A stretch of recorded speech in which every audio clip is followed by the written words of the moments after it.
Every parent feels alarmed when he has to take his child to the hospital for a medical procedure. But when you're a Syrian refugee and the only hospital that can treat your child is located in Israel, it could become a lot harder and a lot more complicated. But it's not necessarily the case. Ahmed fled Syria back in 2015 as the civil war in the country escalated. He was smuggled into Cyprus with his family and has been living there ever since. He even has 2 children who were born there. The youngest is Usayed.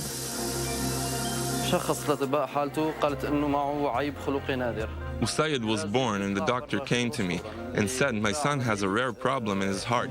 He said we have to leave Cyprus immediately because the operation is urgent, and for this operation they need better equipment and conditions than they have there. The heart is built with the right side and the left side. The right side is pumping blood to the lungs and the left side is pumping blood to all the body. And all the left side of the heart of this baby was inexistent.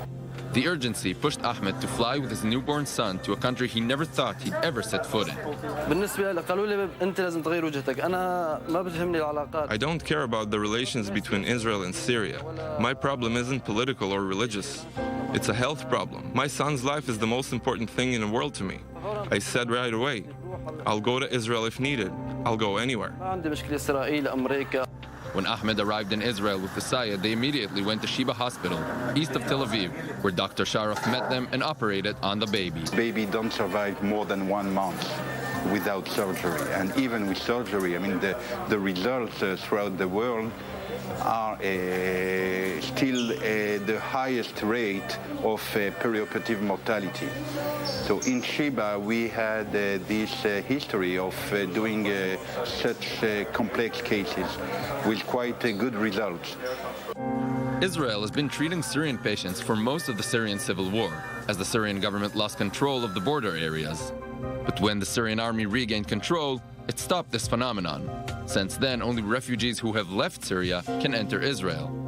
We asked Ahmed how it feels to be a Syrian from Idlib being treated in an Israeli hospital. In this room, there's a Syrian baby. Next to us, an Israeli.